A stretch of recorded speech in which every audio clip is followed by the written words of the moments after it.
Hello, welcome back. So today I'm actually recording myself on my phone because my computer is broken. As I came back from my holidays, I realized that my computer had been broken and it's now currently being fixed. And initially I thought that it would get fixed in about a week or a week and a half, but it so happens that it's taking longer than I initially thought. So I cannot really record a serious video until I get my computer back and I can edit the videos and so on and so forth. So what I wanted to do today is basically make an update telling you exactly what is happening with my technical difficulties, and also to let you know what I'm going to do next and different things that I'm thinking of when it comes to debates and collaborations with other content creators. So you might remember that the last video that I made was about Bosch and the labor theory of value, and I said there that I had spoken to Bosch about going to his channel and discussing this issue and other economic issues, and he initially agreed to have this conversation, and we postponed it initially to August. But since he's busy commenting on the political events that are currently going on in the United States, he has told me that he would need to delay our conversation to a point in the future, and that is what it's going to happen. So we are probably not going to have this conversation anytime soon, but we are thinking about having this conversation. With regards to other conversations and other debates with other people, I spoke to Esoteric Entity, who has a YouTube channel with another person where they also speak on political and on economic issues. And Esoteric Entity had made in the past a video about the labor theory of value and theory of surplus value. And I basically spoke to him on Discord to see whether or not he would be willing to hold a debate on these issues with myself.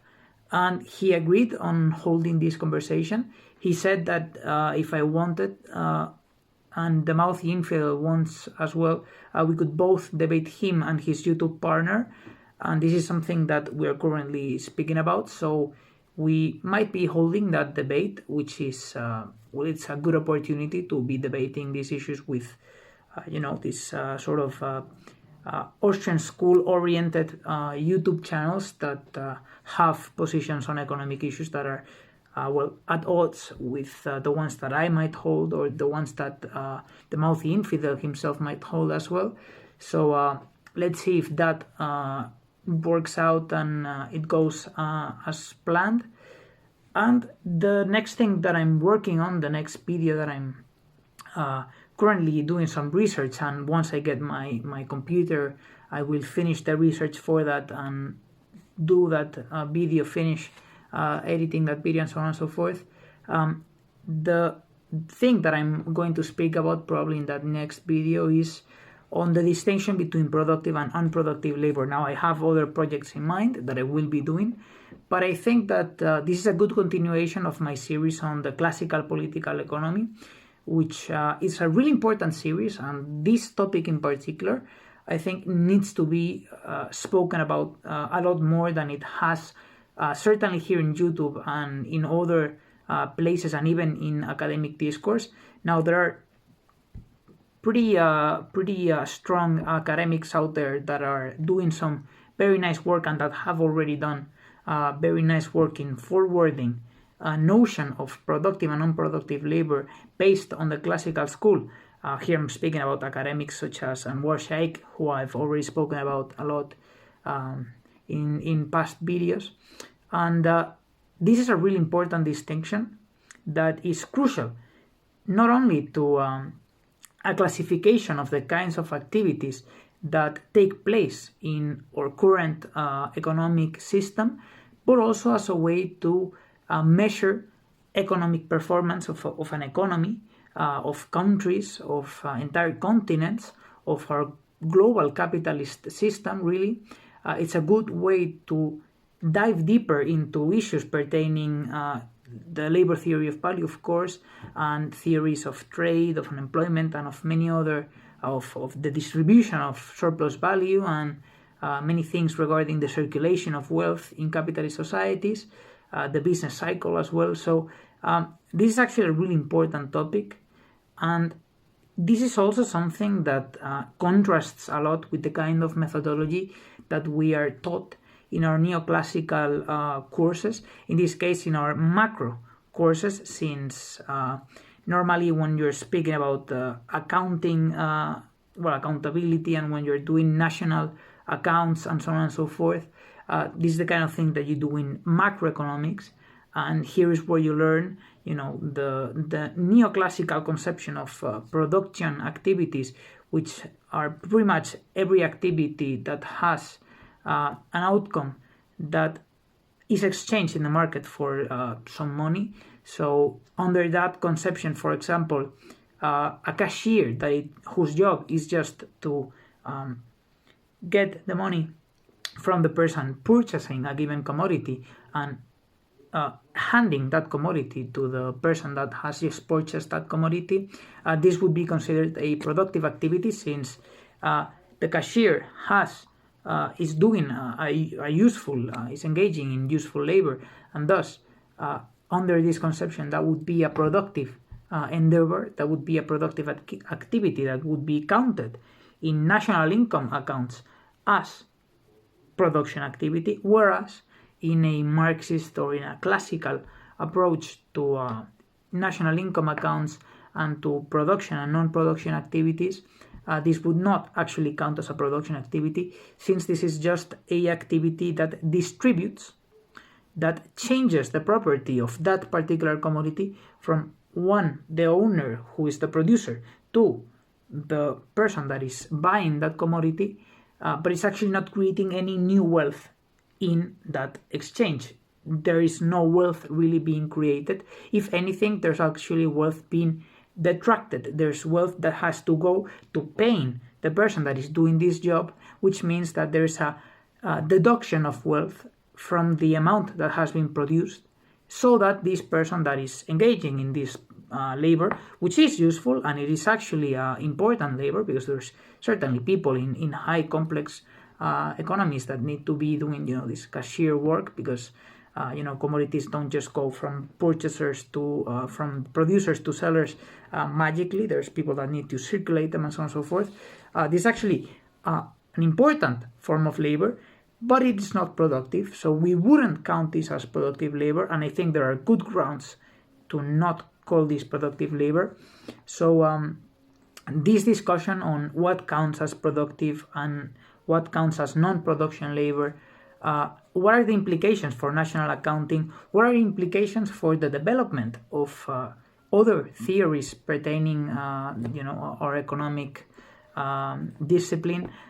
what are the implications of this for the way in which we measure the economic activity of a given country, and all of these questions that are really important for those of us that are interested in economics.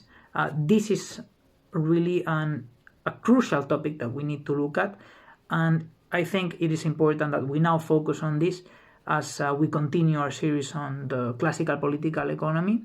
So this is what I have in mind next. This is what I'm researching more in depth to be able to make this video, which is probably going to consist of different parts. One in which I discuss how Adam Smith thought about this issue, which is the position that, for example, Paul Coxet, that here in YouTube, he has also a commentary on the distinction between productive and unproductive labor, and he seems to hold the position of Adam Smith, which is a position that Marx certainly did not hold and that I myself don't hold, and I do not think that Marxists out there should hold. Adam Smith's particular definition of what counts as productive and what counts as unproductive labor, and Paul Coxet, for example, comments on this, and I think that he does a fairly well analysis of what Adam Smith had to say. He seems to take Adam Smith's position on this issue, which is something that I don't really agree with. So given the fact that there has been little discussion on this topic here in YouTube, and the little discussion that has been undertaken by figures, important figures in economic research, especially in the Marxist tradition, such as Paul Cockshott himself, have taken positions that I don't particularly think are, the correct ones, or seem to have taken these positions. What I want to do is actually add more knowledge to this discussion based on the work of other academics, one of the most important of which is certainly Anwar Shaikh, and hopefully this will lead to a better understanding of this topic and to people actually looking at this issue from a critical lens, from a more scientific lens, and having, with this knowledge, been able to employ it in their analysis of economic phenomena that is not only, centered around this particular issue of what counts as productive and as unproductive labor, but that actually extends to other aspects of our economic theory, even including the business cycle and so on and so forth. So this is what's coming up next. Other things are also going to come because I'm also working on, commenting on other issues, as I've already said in the past, and I've already spoken about the kind of issues that I want to be commenting on. And this is pretty much it for now. So as soon as I get my computer working back again, I will continue to do more research, and I will complete this video that I have in mind, and I will upload it, and we will continue with these things. So if you are interested in this content and you want to see more, you want to see a discussion of economic theories, of political issues as well, of philosophical issues, because I'm also thinking of talking about more philosophical issues, not only pertaining Marx's own philosophical thinking, but also more modern discussions on theory of the mind and so on and so forth. If you're interested in the kinds of things that I talk about in this channel, I would urge you to follow it and to comment and ask questions and engage in conversation with myself and with other members of this channel. And with that being said, I will see you in the next video.